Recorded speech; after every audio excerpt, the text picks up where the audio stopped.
Hello, my name is Fenna. Welcome to the Self-Compassion channel. And today I am super excited because we're going to do a practice. Well, I hope you're going to do it with me. That will definitely improve your self-compassion. And it's writing yourself a self-compassion letter. Yes, that's what we're going to do. It's about time.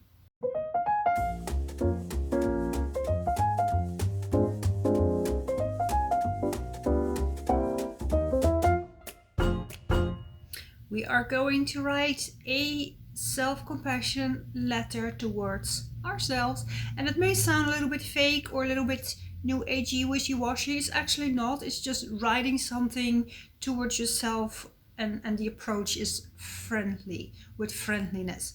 I have my notes with me, so if you see me looking down, that's correct. I don't have autocue yet. I'm not sure yet if I ever want to use autocue, but some things I will read off my notes. Okay, so the approach is friendly. It comes from a calm, soft, mild, and friendly and understanding place. It's almost like how you would talk to a child or talk to a really good friend. I mean, if they come to you and they say, I struggle with something, or I feel really bad or really guilty or really blamey or really sad about a certain subject, you don't judge them, right? I mean, you approach them with friendliness. You would say something along the line like, okay, that's really tough for you. And that's exactly what you're going to do. You're going to acknowledge your feelings. Doesn't mean that you have to accept them, doesn't mean that you have to jump with joy, with these feelings. You just acknowledge your feelings in this letter. You can choose to write yourself a general letter, or maybe about a period in your life or a situation that was tough and you have some emotions around that situation. I personally think that we should all regularly write a self-compassion letter, and it should be taught at school, but it's not, unfortunately. So you start your letter with dear and then your name. I've seen people struggle with that, to put dear in front of their name. Is it important? Yeah, I kind of find it important. If you really cannot, then don't. But if you can, please do. Dear Venna. And you don't have to make it 6 pages long. Of course you can. There's no wrong or right. You can make it 6 pages long, but if you find it too hard, this is something you can practice over time, of course.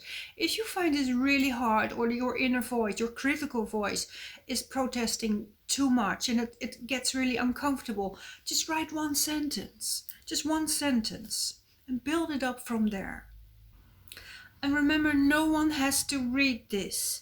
So this is only for you.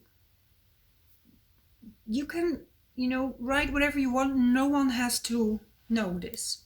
Okay, I'm going to give you a little example. This is just a random example. My name is Fenna, so I'll put Fenna there. Dear Fenna, the last months have been hard. You've been sad, you've been reflecting, and you just experienced some pain. You have made some choices that do not reflect your values, and that's something you have to deal with.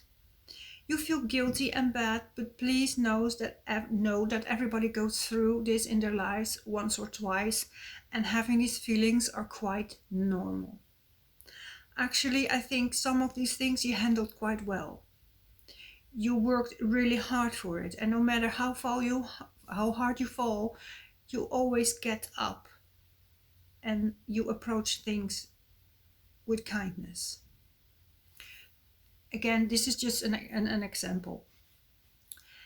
Doesn't have to be that long. It can be way longer, but approach yourself with friendliness. You don't have to justify things. You don't have to accept things. You don't have to make yourself believe things. You just write what you feel and approach it with friendliness. That's it. I am inviting you to write a self-compassionate letter, and I know it can be really tough. Start small, even one little sentence. If you have any questions about this subject or about how to write a self-compassion letter, please comment below. It gives me a lot of information and I can work with the information. And for now, I am thanking you for watching this video, and I hope I will see you in the next video. Bye!